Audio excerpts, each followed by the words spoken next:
Well, good morning. I'm Martin Tyner with Enoch Wildlife Rescue, and here is Belle, our Harris hawk, and we're kind of having a little live podcast to celebrate our anniversary together. Belle and I have been together officially now for 7 years, and so she's been a tremendous friend for us to hang out with and go chase rabbits together, and as a wildlife ambassador for our Enoch Wildlife Rescue. And so we're kind of here just to visit a little bit with everybody and answer your questions and just have a kind of a fun conversation. So if anybody has questions, please ask, because that's kind of why we're here to visit with everybody. We've already got a Uh, comment from Edward. I'm so excited. Happy anniversary. Hi, Martin. You're doing good, as Grandpa would say. Thank you, Liz. well, thank you, Liz, and yeah, she Belle has been such a dear friend. Um, Belle came out of a captive breeding program in Louisiana, and so she's not come from the wild. She was raised in captivity. Now the Harris hawk, and Belle is a Harris hawk, and the Harris hawks are not only one of the most beautiful birds of prey, but they're also kind of unique in their behaviors. Um, the Harris hawk is found in southern Arizona, New Mexico, and Texas, and then down and through Central America as well. They don't come this far north. They don't come up into Utah, and so we don't have them right here. But they're one of the only birds of prey in the world that hunt in a pack like wolves. Where most birds of prey, Mama hawk does her hunting, and Daddy hawk does his hunting, and they both bring food back to the nest. The Harris hawk, Mom and Dad hunt together as a team, and even last year's babies, which in most birds of prey, if last year's babies come back to the nest site the next year, Mom and Dad will drive them off because they consider them competition. But with the Harris hawk, um, last year's babies assist Mom and Dad this year in bringing food back for this year's babies. So they hunt in these family groups, and it's really fascinating to watch. And so if any of you guys get down into southern Arizona around the agricultural areas, watch the power poles. And if you see a Harris hawk like this sitting on a power pole, stop your car, get out your binoculars, because where there's one Harris hawk, there's going to be two. And where there's two, there's going to be three. There could be 4 or 5 Harris hawks strategically placed around the field.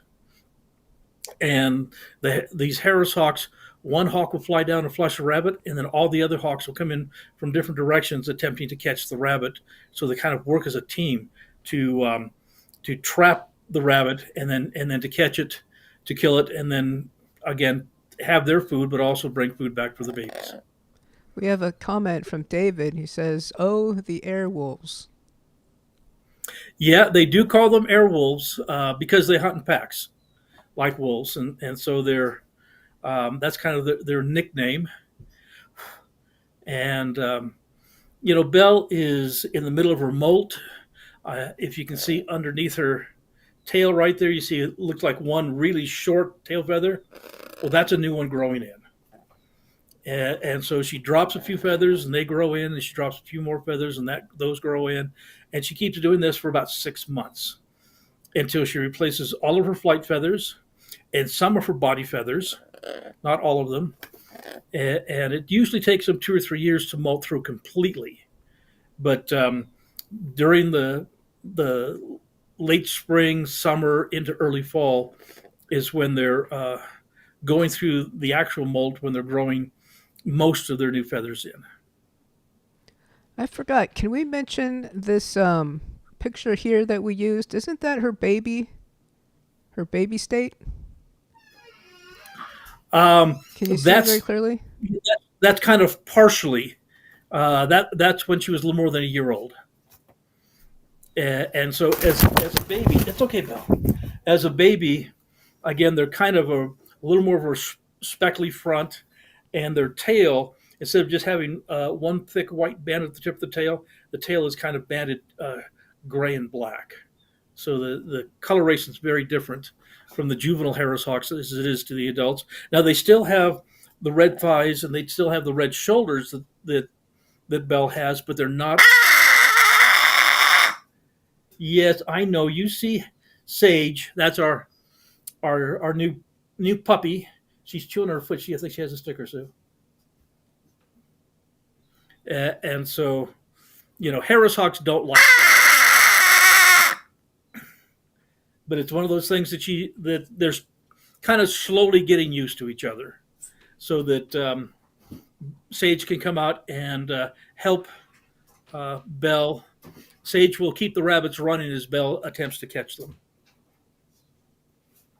Another question. Can you explain the difference between the Harris hawk and other hawks, such as redtail? Quite a bit of difference, absolutely. The red-tailed hawk, the Swainson's hawks, the broad-winged hawks, the ferruginous hawks, these are all what we call broad-winged or buteo hawks. And these birds have broad round wings and a relatively shorter tail and shorter legs and smaller feet. And they're strictly a rodent eater primarily. Then you have a hawk called the accipiter hawks, which is the Cooper's hawk, the sharp-shinned hawk, and the goshawk. And they have shorter, rounder wings. They have longer tails, longer legs, and longer toes. Now, that's the two basic different kinds of hawks we have here in North America. And then we have the weird one. We have the Harris hawk. Now, the Harris hawk has some of the characteristics, the body structure, very much similar to what a red-tailed hawk would be, but they have the long tail.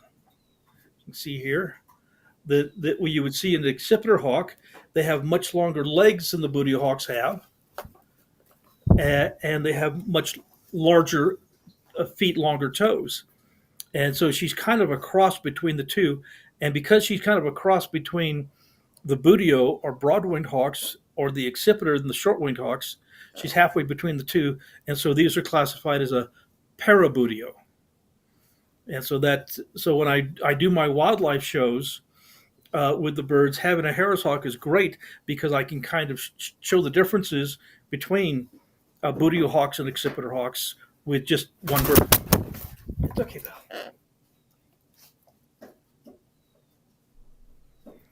Shall we talk about Belle and dogs?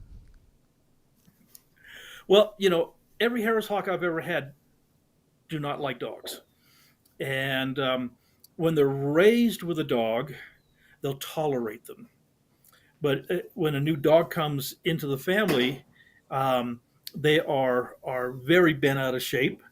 And so, Belle's been with us for 7 years, and Sage, our new Brittany, she's 7 months old, and she's a puppy, and she's super high energy, and so it's one of those things where Belle has to keep growling at the puppy and threatening the puppy and those kinds of things. Wants to put the puppy in its place, and just like with my puppy Sage and our cat Autumn, they've kind of reached an uneasy truce between the two of them,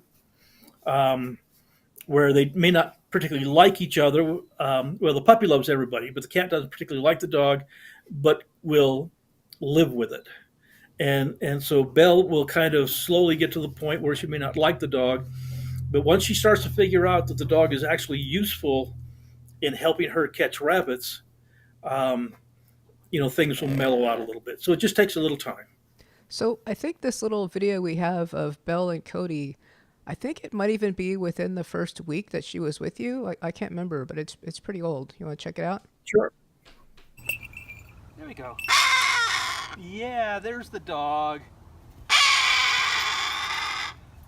She doesn't like Cody, but that's okay. Hey.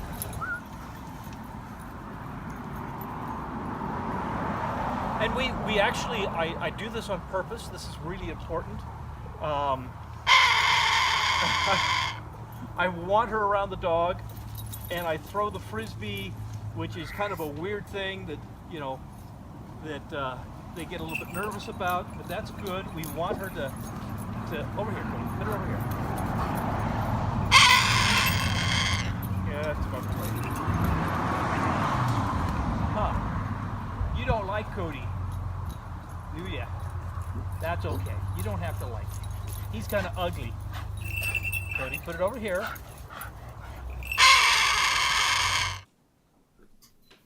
So definitely And vocal. again, yeah, that was Belle. She was a 2 year old, 3 year old at that stage because she had most of her adult feathers. Mm. But again, she didn't like Cody. Doesn't mean that she can't work with him. Other than Cody was kind of a wimp, and if I took Cody for a walk 2 houses down the block, Cody would start limping like he was dying of, of strain and stress of the vigors of a walk. So he wasn't much of to go out to the fields, but around the yard, she'd growl at him every time he came near. But they didn't hurt each other, and so we'll probably have a similar situation. Though I do must admit, Belle has actually been tolerating the new puppy better than Cody. Maybe because Cody was much bigger. I don't know. I think Belle knows she could kick the puppy's ass. Should we roll some footage of Sage that you sent? Sure. Funny story. Sage had been outside, and I brought her inside, put her on the leash. She hops up on the couch where she likes to sit on the couch, and she was laying there for about 5 minutes while I'm working on my computer when suddenly the blankets started to move. She got very concerned. And what had happened is our kitty, Autumn, aka the kitty from hell, was taking a nap under the blanket in the corner of the couch. And when she started to move and peeked her head out and tail out, it really startled Sage. Now Sage knows it's there, and Kitty's gonna sit there and growl at her. And Sage is gonna talk back.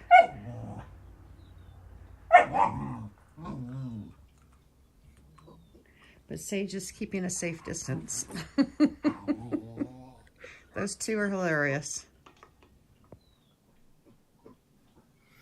So absolutely, and the relationship that the cat and the dog have uh, at this point is exactly the same.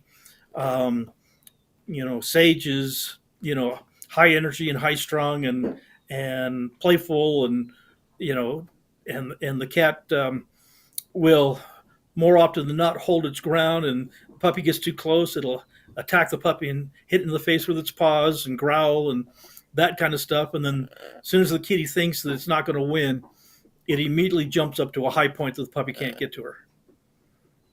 So they have an uneasy truce as well. From Belle. K8 K8 says, "Happy anniversary, Belle and Martin. How old is she, and how long has she been with you?" She's 7 years old, and she's been with us for 7 years now. This is our anniversary when she arrived here in Utah from the captive breeding program in Louisiana. And so we drove up to the airport in Salt Lake City and got her off the plane and brought her home. And so it's 7 years today that she came home with us. She was hatched about the 20th or 21st, somewhere around there, of March, I believe. And so she was about 5 months old when she was shipped here to Utah as one of my wildlife ambassadors and one of my falconry birds. Can we talk about why you sort of preferred the age at which she was sent to you? Oh, absolutely. Birds of prey raised by humans have no fear of humans, and that's a really bad thing.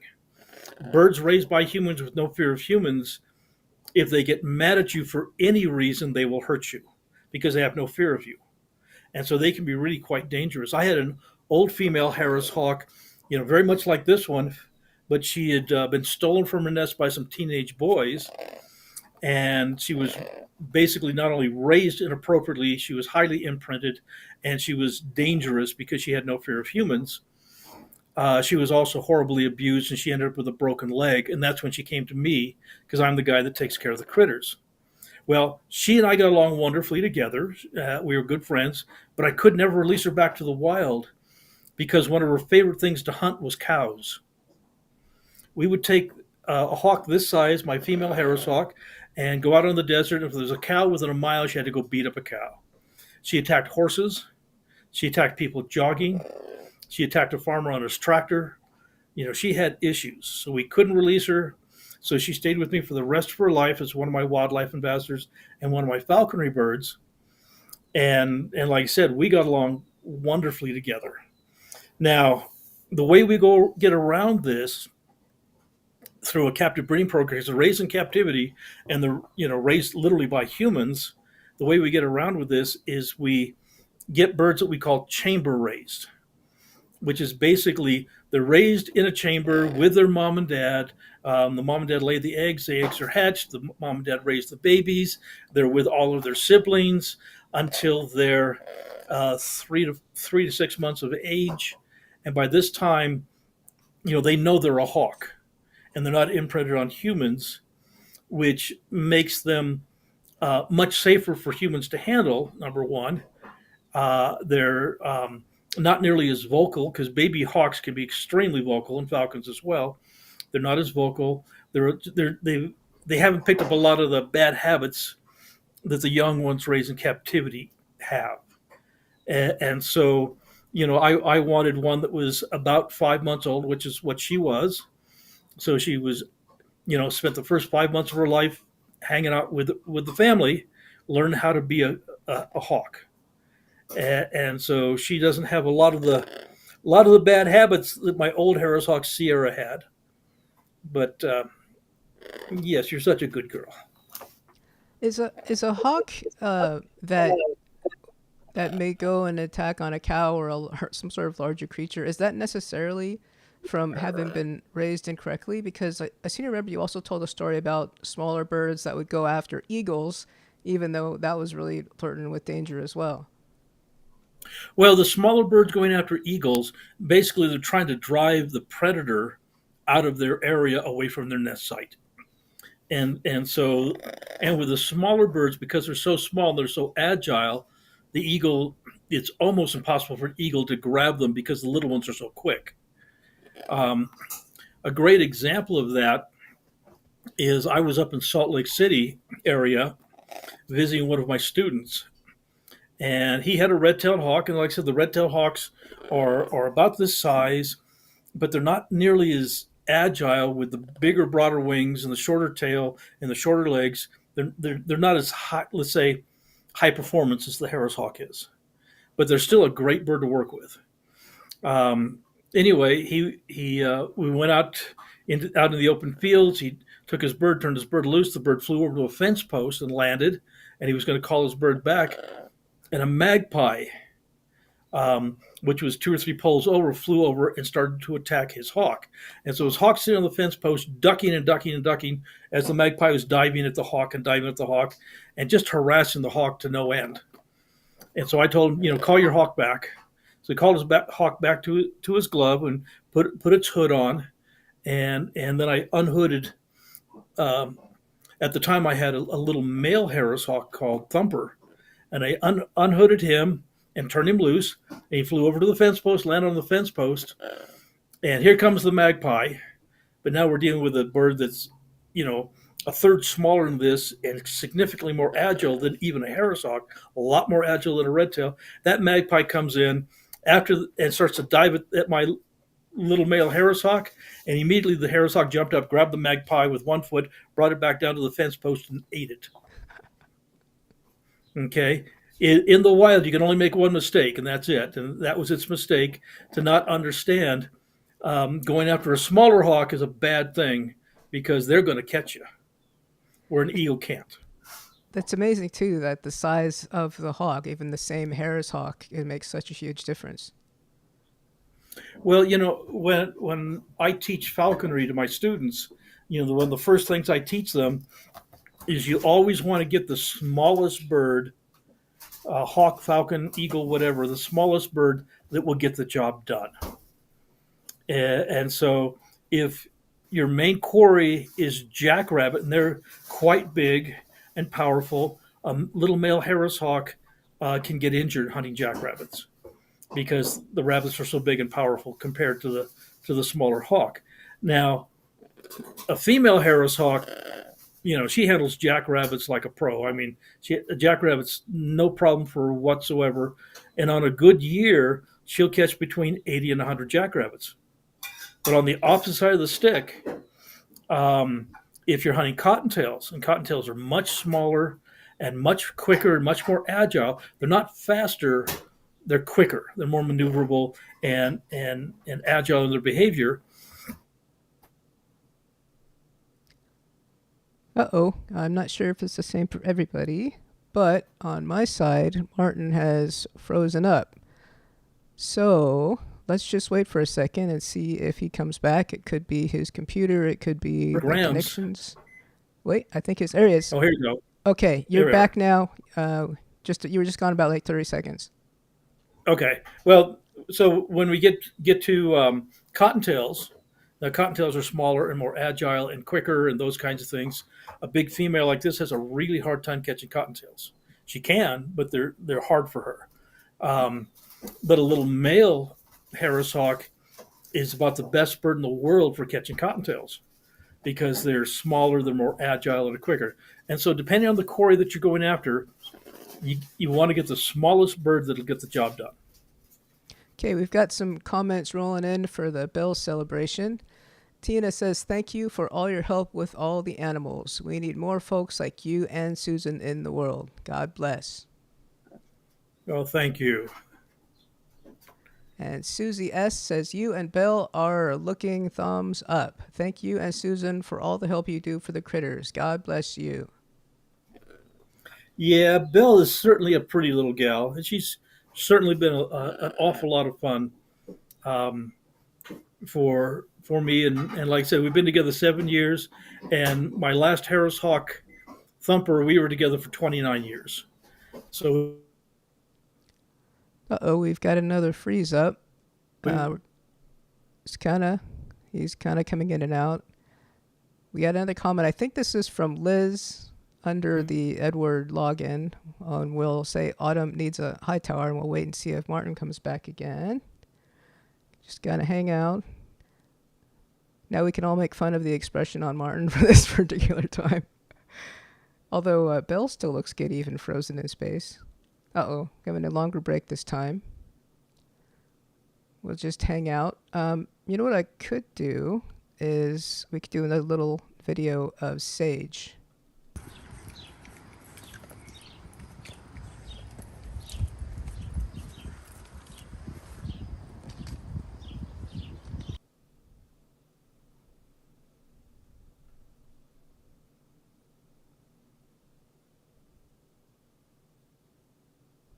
Okay, I think Martin is trying to call back because now he's gone to the he's lost completely. So I think he's probably trying to call back and being all stressed out, and Belle's probably just sitting there saying what.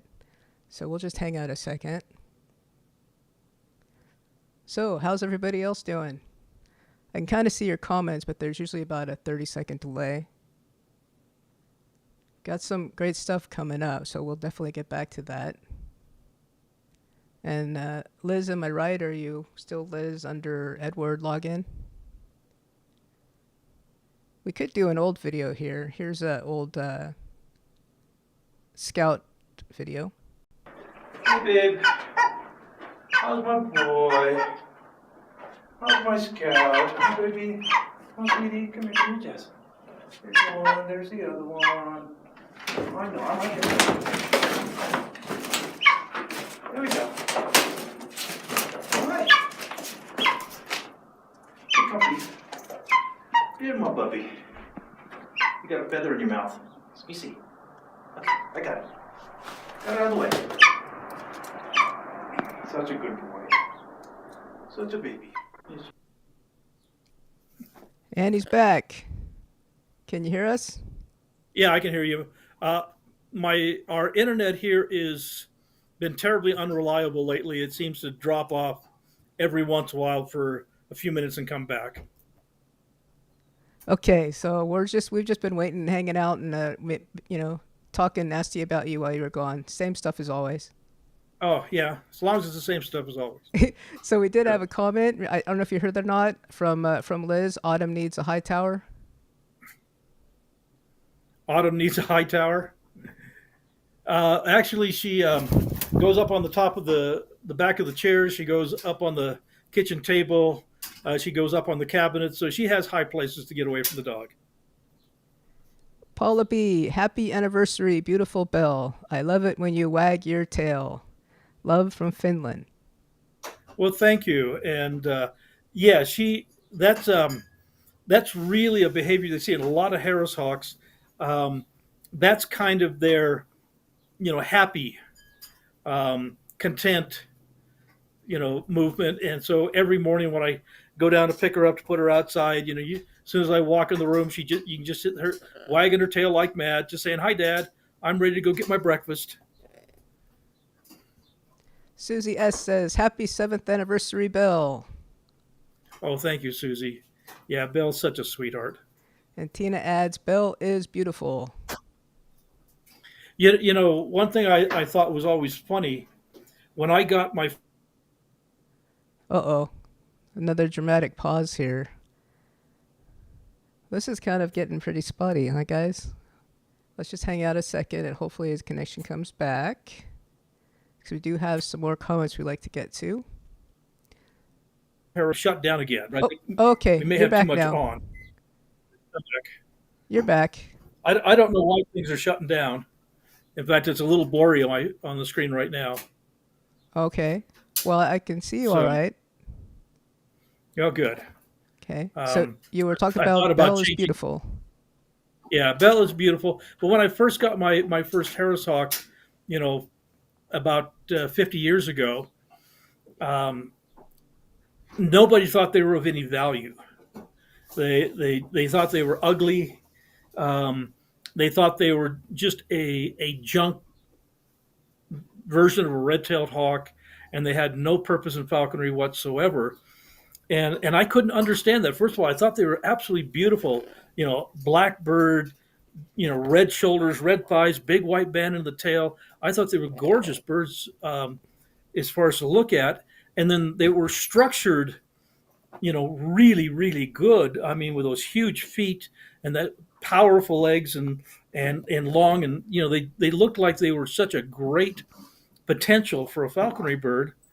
Um, and I took my first Harris Hawk to a falconry gathering back in California, and I got all sorts of snide comments about, go get yourself a real bird instead of that junk hawk. And now the Harris Hawk is the most popular of all of the hawks for falconry. In fact, Harris Hawks are being bred. Yes, you see the puppy, huh? Harris Hawks are being bred in Europe and England and different places because they're such an incredible bird for falconry. Um, so it's nice to be right for a change. But I knew their potential. I knew they were a wonderful animal when everybody else thought they were junk. Diana says, can strangers pet... Well, it looks like Bill wanted the last word there. We'll try again. Can Okay. strangers can strangers pet your ambassadors at educational events, or are the ambassadors hands off except for Martin? No, we don't allow people to touch them. Only um, the wildlife educators that have worked with me, that have put the time in to handle these animals properly, are allowed to touch them. Um, these are not pets. These are wild animals, and so Belle is certainly acclimated to me, and she tolerates me real well. But if a stranger comes up to her, she'll feel threatened, and when she feels threatened, she could hurt somebody. And so these can be dangerous to work with, and so yeah, only my sub permittees and my apprentices can actually touch these, and that's with a significant amount of time and effort put in to make sure that both them and the bird are comfortable with each other. What about when Belle is out hawking? Now, when Bella's out hawking, uh, this little gal right here has been really good. I can have a half a dozen people out in the field with me when we're out chasing rabbits, and she won't bother anybody. I will hand them gloves like this, and they put the gloves on. They walk around, and when she's flying, in fact, the season's going to start soon. We'll put her bells on her legs so that you can hear the bell rings when she's flying. And so I tell the people that are out with me, it says, if you want, put on a glove, and when you hear the bell ring, just hold your arm up like this, and she'll land on your arm and use you just like she uses me as a portable perch, um, as we travel through the high sagebrush and rabbit brush looking for rabbits. And so she'll go from person to person. Don't touch them. She doesn't want you to touch them, but she will land on your glove and exploit you as a human perch. Patricia says she's gorgeous. Happy anniversary, you guys. Well, thank you. And yes, she is such a sweet girl. And It's hard to imagine. I've been doing this for what, about 59 years now, and and I still feel incredibly honored to have these guys in my presence. DR76 says, I think it would stress out the birds if hundreds of people wanted to pet them. Very much so. Again, they don't like people. Um, you know, the reason these guys work with me, whether it's Scout My Golden Eagle or Piper the Prairie Falcon or whichever animals that we're working with, the only reason they come back and the only reason they work with me is because they exploit me. This is the hunter. I'm the dog, and as long as I'm a really good dog, she'll keep me. But that's really the relationship that we have, and so strangers coming up would stress them out, and to be honest with you, it could stress them to the point that they stop eating, and it could stress them to the point that they would say, I don't like all of these people touching me, and so next time I have the opportunity to fly free, I'm not coming back because I don't like the lifestyle that I've been given. And so the only reason they come back is because I make their lives easier. And if too many people tried to handle them, that would be a problem. Liz asks, does Belle ever go near water? Belle loves to take her baths. We have out in her outside chamber, we have these big bath pans for each and every one of the birds, and so we fill them with fresh water every day. And she loves to, while the hose is on, and I've scrubbed out the bath pans and I'm filling with fresh water. She'll jump over to the bath pan and jump in with the hose going, and just splash around and get soaking wet to and then she'll spend the next couple of hours as she dries preening and re-straightening her feathers. Diana says, I loved Healers of Angels. Are there any plans to write another book? I'd love to read more animal stories. I've been asked many times about writing another book, and my wife Susan's been trying to say, well, we need to sit down and write another book. But the truth of the matter is, when?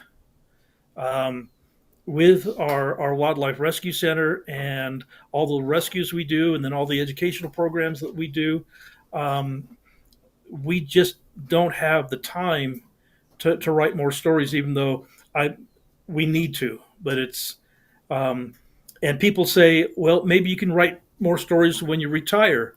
And I've told people all the time, retirement means they drop me in a hole 6 foot deep and throw dirt on my face. That's retirement. And so I don't think I can write in that state. So I'm not sure that we'll ever be able to write another book. It would be nice, but I don't know if we can. Elise says, watching from Saskatchewan. Hi, Bella. Well, welcome. Um, Beautiful country up there. I've never personally been there, but I've got photographer friends that have been up there, and the landscape, the scenery is magnificent. Speaking of where you've been, what is the perimeter of the distance you've traveled from your home? Uh, for education or just personally? Both. Personally, I've been as far south. With a family vacation as a teenager, we've been to Ensenada, Mexico. I've been as far north, going up the coast to barely cross into Canada. I have been from obviously the Pacific east to Texas.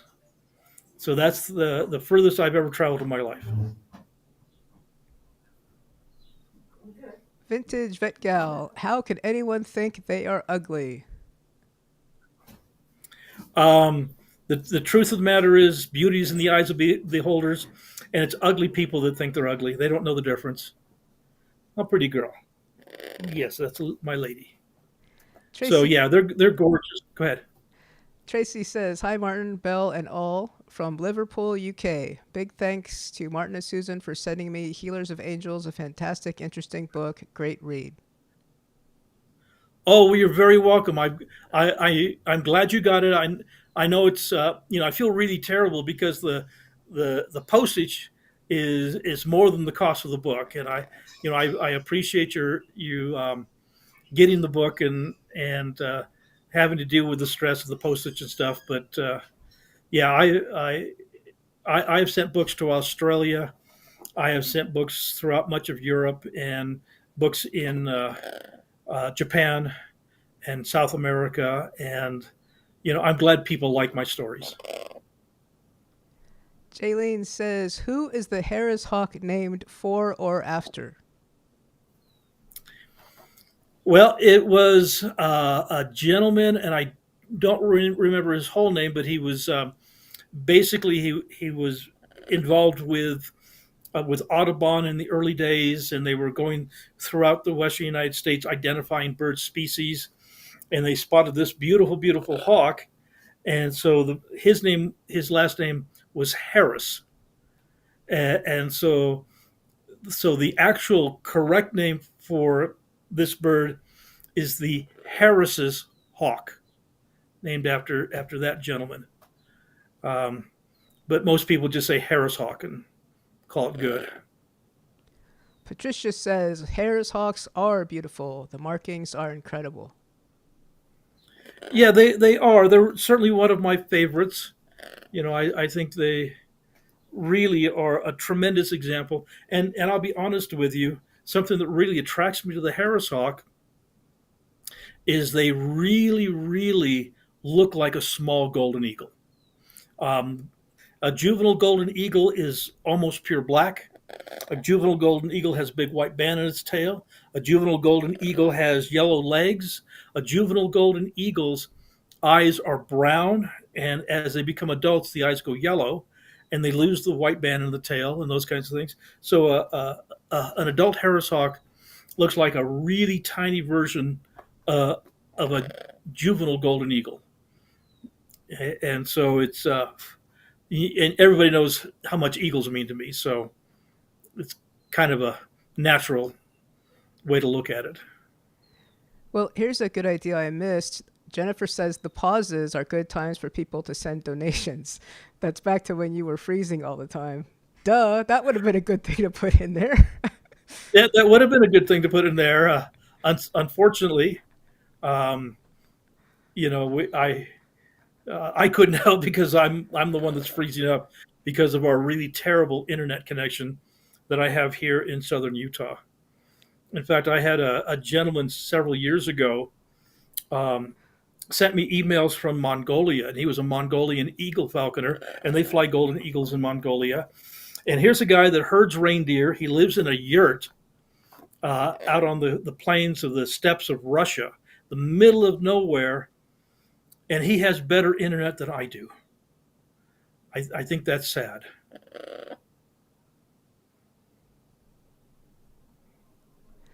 Okay, I was totally spacing because when she said donations, I realized I've also totally neglected to go through and see where people are already donating. Got distracted. See, I just sit and watch Belle stupidly. I forget all the stuff I'm supposed to be doing. So Gimli sent $20, Anonymous sent $20, and any donations, and Stephen donated $100. And Oh wow!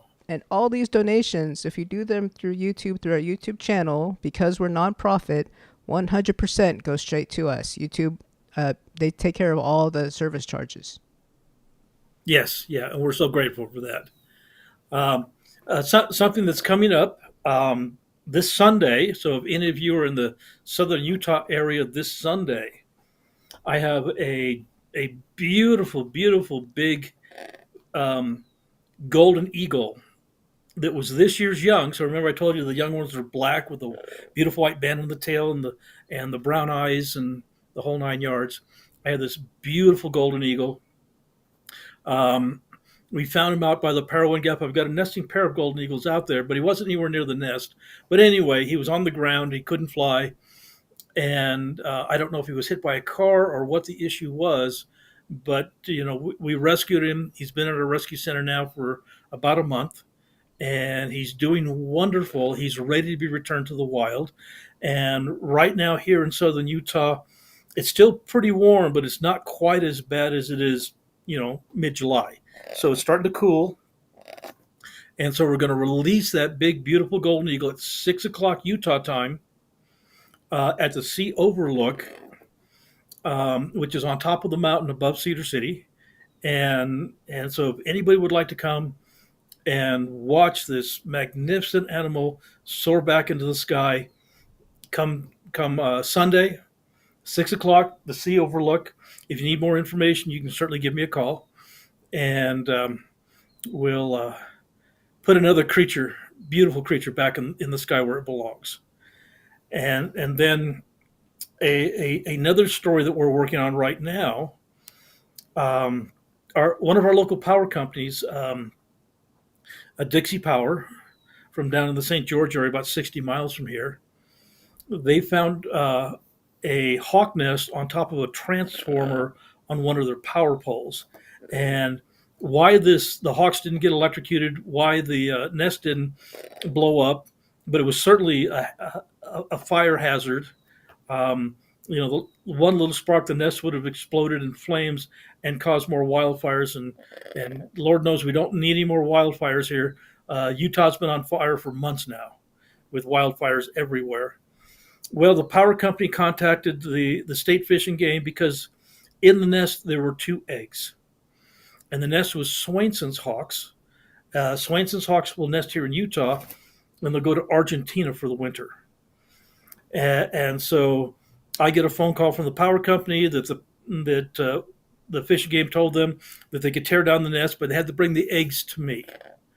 And so I have raised baby birds of prey. I had Harris hawks like this, I had a breeding pair of Harris hawks. And so incubating and hatching and hand raising and that kind of stuff is something I'm very familiar with. Anyway, we were able to hatch out the 2 baby eggs into baby Swainson's hawks. And again, one of the big problems is, you have to hand raise them because you have to chop the food into little tiny bits, and I don't have a mama hawk to feed them. But right now, they are out in a chamber all by themselves, and they're together so they can kind of pair bond as hawks. And the only thing we do is throw food in there for them, and they're now pulling their own food. And by mid-September, those 2 Harris hawks will be released back to the wild so they can start their migration to Argentina. And I have 2 more Harris hawks that were orphans that we've raised, and they're in a different chamber. And so at the current time, we have 4 baby Swainson's hawks that we are going to have about early to mid-September. We're going to have a big release of Swainson's hawks coming up quite soon. So, keep watching our website, and we'll let you guys know when the Swainson's hawks are ready to go. And we'll probably have a drawing for the Swainson's hawks where everybody puts their name in a jar, and we'll draw out 4 people and basically hand 4 people those beautiful, beautiful hawks and let them basically release them to the sky and to be the last person on the planet to ever touch those beautiful creatures. So it'll be a fun event. And again, it'll be early to mid-September. So on the topic of funds, K8 adds, just received my autographed copy of Healers of Angels this week. Thank you, Martin and Susan, for your long love and dedication to the critters. Much love to you both. Well, thank you. And I'm glad you got the book. I hope you enjoy our stories. And, and it's really because of you guys that not only have I been able to do the things that I do, but it's because of you guys that we were able to build our new Enoch Wildlife Rescue Center, and that has been just a lifesaver to us. Having those big eagle flight chambers where we can get the birds into a large facility where they can exercise has made all of the difference in the world. So I just want to personally thank you guys for all that you've done for my foundation. It's been amazing. Ducky says, Belle and you make a wonderful pair. Happy 7th. Keep schooling us on different species. Thank you. Well, you're very welcome, and yeah, she's a wonderful teacher. When we go out and do our programs together, she's a great ambassador and such a great example of why these guys are so valuable within our ecosystem. And we got a couple more donations. We got an anonymous donation of $10, and we got a donation from Larry V of $10. Well, thank you, and those $10. I mean, we're that's talking, 5 to 10 mice, depending on if I get them on sale or not. And so that's food for the critters, and that means a lot to us to be able to do that. Um, and there's somebody I would like to thank, but I can't use their name. Um, Basically, um, a a and this is how it works. Everybody knows somebody that can help us. And a friend of mine who's a photographer, whose sister is an attorney, who had a client that loved wildlife, and she wrote in her will that she wanted her estate to be divided up between um, three veterans organizations, which is absolutely wonderful, and three animal organizations. And we were one of the three animal organizations listed uh, in her will in the estate. And just literally right out of the blue, we got a check for $133,000 to our foundation. Um, and and it's that kind of kindness and generosity that has helped keep us going. The day in and day out, those $10, $15, $5 donations, each and every one of them adds up. But I wanted to thank um, the people that were involved in making it possible for that one large donation. It means the world to us. And like I said, it's anonymous, so I can't say their names, but I just want them to know how grateful we are. Liz says, I love how you are able to see the positive when others may not. It's wonderful that others now love the Harris Hawk too. Thank you, Martin. You do so much good. Well, thank you, and yes, they are. But you know, um, I love I love all critters, and you can go back through our videos on our YouTube channel, and you can see us literally hand raising a little tiny black wood rat. Um, and I can't tell you how many people emailed me and says, why are you wasting your time on a little wild rat? Um, the truth of the matter is they have value as well. It doesn't matter if it's an eagle or a hummingbird. It doesn't matter. All creatures have value. And even though I know that little wood rat, its value, to be honest with you, is food for hawks. And so we raise up the little wood rat, perfectly healthy. We release it in a really good spot where there's other wood rats back to the wild. And I'm quite sure at some point in time a snake or a hawk or a coyote or a fox or something ate him. But that is fulfilling their biological destiny. That is important. And so we love all critters. Patricia says, wow, that shriek. It's always amazing to hear their voice. Thank you for sharing your anniversary with us. Well, I'll kind of finish that little story about my old Harris Hawk Sierra. Um, Sierra, like I said, she had a broken leg. She was imprinted. She was dangerous. She was a bird I had to be very careful with. And I grew up in Southern California in a small agricultural community, and where everybody knew everybody, and everybody had the same bad habit. They would leave the keys to their vehicles on the floor of the cars. So that way, if your buddy called up and says, "Hey, can I borrow your car?" You can say, "Sure." The keys are on the floor. And I always left the keys to my cars on the floor of my cars. That was just what we did. That was normal. We never worried about anybody ever stealing a car. Well, one day I was bringing my old Hawk back from one of our little hunting trips. We were out chasing rabbits, and I stopped at the local gas station to buy something to drink. And so I walked in the store and to buy a soda pop. And as I came walking out, I heard screaming, and I saw a guy bailing out of my car. And so I went running across the parking lot, and my Hawk was on the ground next to the car, my big, beautiful Harris Hawk on the ground next to the car. And I picked her up and I put her on her perch, and she would sit on a perch just loose on the back seat of the car. And that's how we transported her. Well, that's when I noticed that my keys had been picked up off the floor and put in the ignition. This guy tried to steal my car. Now, I don't know if he saw the Hawk, didn't see the Hawk, saw the Hawk and thought it was stuffed. I have no idea what was going through his mind. But can you imagine you jump into a strange car, you grab the keys off the floor, you put them in the ignition, and all of a sudden you have 8 razor sharp talons puncturing the back of your neck, wings beating, and the most awful growl you've ever heard. And that's the sound that this girl makes, that horrible, horrible, blood curdling scream that she does. Well, there were quarter sized drops of blood going down the street. I know he needed stitches.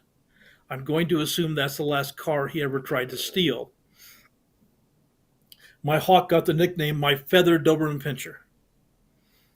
And so, she was great with me, but she wouldn't tolerate anybody else. Patricia adds, Piper, I fell in love with prairie falcons when I saw Piper with you. They are so cute. My hope is that I get the opportunity to meet you, Sue, and your incredible critter family. God bless you all. Yeah, if you come into the Utah area, please, give me a call, and you'd be more than welcome to come and visit, and we'll give you a tour of the rescue center. And yeah, Piper is very special. Prairie falcons have a bit of an attitude problem. Piper has been the sweetest and gentlest prairie falcon that I've ever had, and I have just enjoyed him to no end. And in fact, both Piper and Belle, this is early August, and we're just getting ready because the hunting season starts in September. We're just barely starting to restrict their diet a little bit so we can start to lower their weight so that they'll be hungry enough that they want to go fly and want to go hunt. And so we're kind of building in excitement. Even though I've done this for 59 years, when I get to kind of mid-August, I'm kind of, boy, it's only 2 more weeks and we get to go out and fly the birds. And so it's about 3 weeks now before we get to go out and fly the birds, but it's coming. And now, if this bothers anybody, I'm sorry. It is our anniversary, and Belle hasn't had her breakfast yet. This time, I usually feed her breakfast, so I brought a quail. Now, these are Coturnix quail. These are the same quail you buy at the grocery store if you want to have a fancy quail dinner. But they're whole. They're not butchered like you find them at the grocery store. And so I brought these for Belle. Now, I don't usually feed her in the house. I don't know that she'll even eat in the house here, but I've got her breakfast right here for her, so that she can kind of relax and have her breakfast if she feels so inclined. And so, are you going to eat something, baby? She's thinking about it. So anyway, well, please, I'm kind of holding it down just a little bit so you don't have to watch too closely. But if you see her bend down and pull at stuff, then she's having her breakfast. So we've gotten 2 more donations, one from Diana, who donated $35, and one from K8, who donated $30. Well, thank you, Diana. Thank you, Kay. That's wonderful. Like I said, every one of these donations helps us tremendously care for the critters. Larry V says, "Hi, can Belle or Scout be in the same room together, or would Scout take Belle as a threat?" Larry from Sioux Falls, South Dakota. Well, is we have to keep them all separate. My hawk and my falcon would kill each other, and my eagle would find them both delicious. And so these are all apex predators. They certainly will kill other birds, including other birds of prey. And so when I'm doing these programs, right across the room from me, I have a perch by the TV, and I usually will either perch out um, Helen, the peregrine falcon, or Piper, the prairie falcon, here in the living room. And but when I have Bell out, or I have any Scout out, or any other birds out right here, I take them and put them out in their chambers outside, so that they don't get nervous and upset looking right across at another apex predator.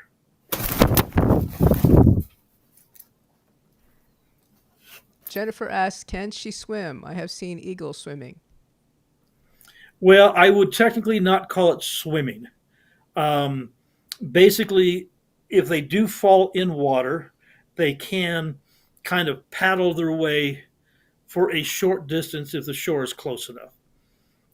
And basically, they burn off a lot of energy trying to do that, and they're not built for that, and they will drown, quite easily.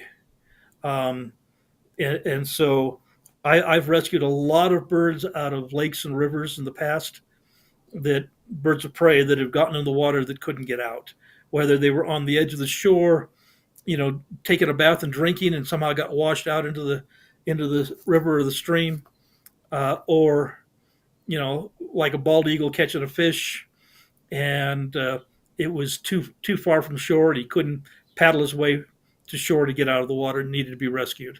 So they don't swim like a duck. They are um, not aquatic in any way. Andrea says, "Thank you for all you do. Love from Southeast Florida, I think. SEFL, Southeast Florida. Does that make sense?" Yeah. All right. We'll go with that. Well, thank you. And it's one of those things. I would love to go to Florida. I have a buddy that he has a sailboat down there, and he's offered to take Susan and I. It's a big, huge catamaran that he wanted to take us out and do a little scuba dive. I used to scuba dive back in California, but again, it's a matter of time that we just haven't had the time to. If we're not here, there's nobody taking care of the critters. Penny says she's a Southern Belle. She is a Southern Belle, and that's kind of where she got the name Belle from. Um, like I said, these are normally found in southern Arizona, Mexico, and Texas, but she's from Louisiana. And so sweet, pretty young ladies in the South are referred to as Southern Belles. And so that's why we named her Belle, which is Belle. Not the bell that rings, but the Southern Belle. And so that's where she got her name from. So this goes back to when you were talking about the release. Tracy says, "Would love to see that. Will you be filming the release?" Yeah, we usually try to film it as much as we can. Susan uses my cell phone, and then I have a couple other volunteers that are trying to get some video and stuff for filming.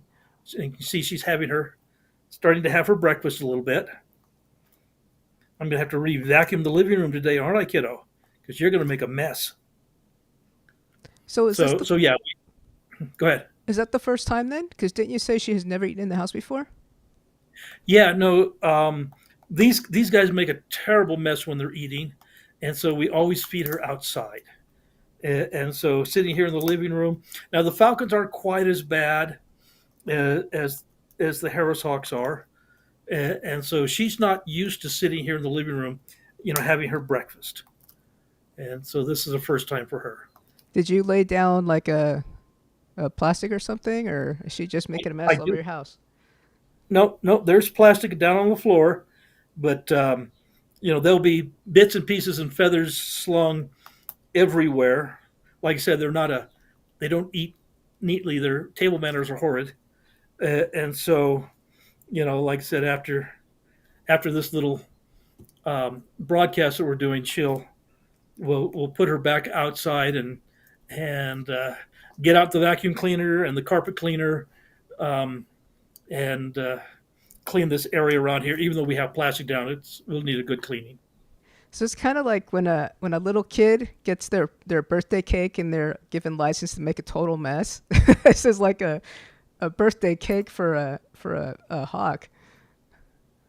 Well, it is. This is, you asked me a few days ago when we were setting this up, am I going to give her a present? And I says, well, all I'm going to do is give her favorite breakfast, and her favorite breakfast is are these quail, and so she's having her birthday. It's not even our anniversary breakfast is what she's having. See, now it's 10 o'clock, but now is like the best part. Yeah, there you go. Well, people, we can hang out a little bit longer, Oh and wait, no, it's you 11 can o'clock where you are. 11 o'clock my time. Yeah, but and like I said, I'm kind of holding her because I really don't want to get people upset. So I'm kind of holding her down just a little bit so you can see her eat, but you can't see, quail guts and that kind of stuff. Because she is, if you can see the bites that she's taking, there's feather in those bites, there's bone in those bites, um, there's all of the different body parts in those bites that she's taking, and so that way she gets a balanced diet. We don't feed her meat, we feed them whole animals. It's very important. Meat is not good for them. They have to eat everything.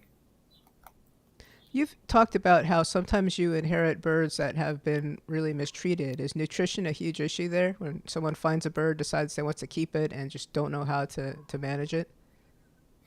That's something that happens every year at our rescue center. That people will call us up, and they've had a hawk, a falcon, an owl, whatever, and they've had it for a few weeks because they thought they were going to keep it as a pet, and the bird has developed rickets from a bad diet. The bird is basically starting to starve to death. It's definitely skinny. It's got huge, huge problems, and it's at that point when the bird is close to death that they call me up and says, "Oh, well, I did not know that feeding it hamburger or hot dogs or steak was bad." Um, and I had some beautiful little kestrel falcons. Now they're the smallest falcon in North America, about the size of a cockatiel. And these people had four kestrel falcons that they were feeding, and the lady called me up and she says, "I don't know what's wrong. They're doing really, really badly, and we've had them for about 3 weeks, and I don't know why they're not doing better. They were eating really good in the beginning, but now they don't eat good." And they brought them to us, and I said, "What are you feeding them?" And she says, "Well, we knew better than to feed them bacon or hot dogs and that kind of stuff. So we've been feeding them uh, venison, deer meat." And I looked at her and I says, "Well, here's how you have to think of it. When was the last time you saw a kestrel falcon, the size of a cockatiel, kill a deer?" And she kind of looked at me with this blank look on her face and says, "What do you mean?" And I says, "They have to eat what they would normally eat in the wild. And so kestrel falcons eat mice, small birds, and large insects. And so you have to feed them a natural diet. You can't just, pick out a piece of frozen meat and throw it to them because there's no nutrition. Anyway, out of the four that she had, one died literally on the way over to our rescue center. A second one died within about an hour, but we were able to save two of them. And so when you get animals like this kind of stuff, they don't make good pets, and they need to get to a qualified and licensed rehabilitation facility as quickly as possible. Liz asks, how sharp are Belle's talons compared to other birds of prey? Thank you. Well, they are extremely sharp, but they are about, I would say, about average. Um, Really, the sharpest talons are the great horned owl. Those are like razor blades, and they have a bleeder. They basically have a little edge on the talon that is actually razor sharp. That when they grab will actually slice, and so those are really bad. These don't. It isn't the sharpness that really counts with a large hawk like this.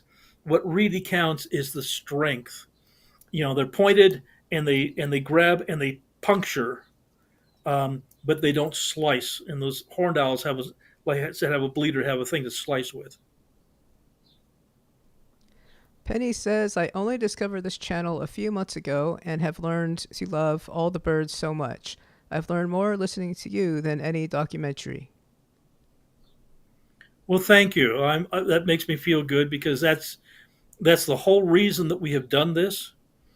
Most people don't realize that there are very few wildlife rescue facilities literally left in North America. We don't receive a nickel of state or federal funding. It's all by donations, and especially here in Utah, we just lost one of our facilities about a month ago, and this is over about 200 miles from us. The lady, again, volunteer, sweet gal, running it out of her home, and incredibly dedicated, just like Susan and I are. She passed away, and there is nobody to take her place. And so right now, in the Price area of Utah, in central Utah, there is no one left. And in fact, the reality is when it comes to wildlife rescue, um, up and down the I-15 corridor, which is here at the western side of the state, um, from the Salt Lake area clear down to the Los Angeles area, we're the only ones left. And so that's one of the reasons our rescue center is so important, and why it's so important that we're trying to set up a paid apprenticeship program so that we can see if we can hire people to replace Susan and I.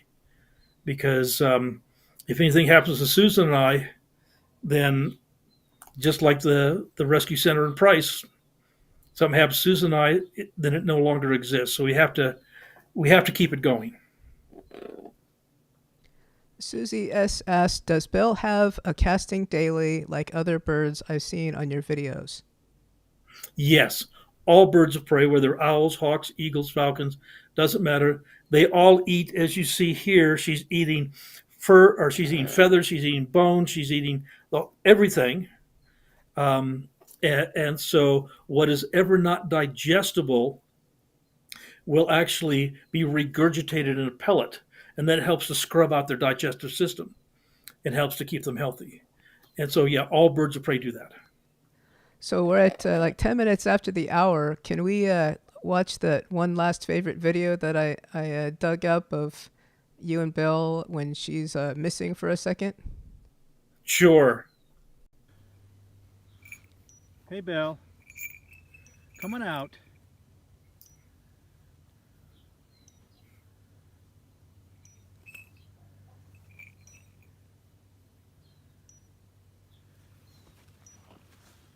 Come on, sweetie.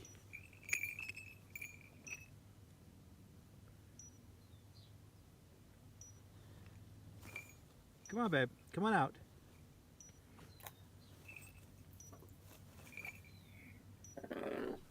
Yeah, that's you down the hole. I'm pretty girl.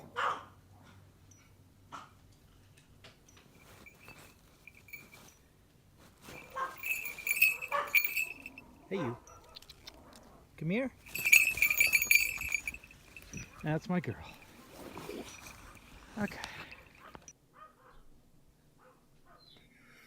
Yeah, that was a rabbit down the hole that she went after the rabbit and didn't catch it, and so she went quite deep. I've actually had times where they were so deep down a hole you have to go get a shovel and dig them out because they're that determined to catch whatever it is that they're hunting. So I've one last question. Why do you have an eagle, a hawk, a falcon, and another falcon? Why don't you just have Belle or just have Scout? Well, the reason is falconry is, like I said, it's a very ancient form of hunting, and there's many different styles to falconry. And eagles fly uh, require a different expertise than hawks, and hawks require a different expertise than falcons, and different falcons require different techniques and things. And so, I love all aspects of falconry, and I love each of these birds very differently because they do things differently. And so to watch a falcon come down from 1,000 feet in the sky, diving vertically at over 200 miles an hour and blow up a pigeon is breathtaking. But it's not any more breathtaking than watching this hawk um, basically zigzag in and out and around bushes, pitch up, and slam down through the top of a bush and grab a rabbit.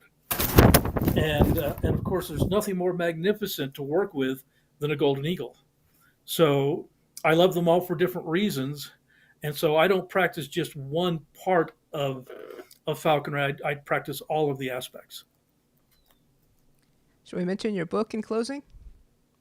Sure, if anybody would like, you can order our book off the website, gowildlife.org. And if you get one from us, I mean, you can get it at Amazon, Barnes and Noble, those kinds of things. But if you get it directly from us, we will send you an autographed copy that is not only autographed by my wife Susan and I, but also autographed by Scout. Let's see if I can get that so it's visible for you.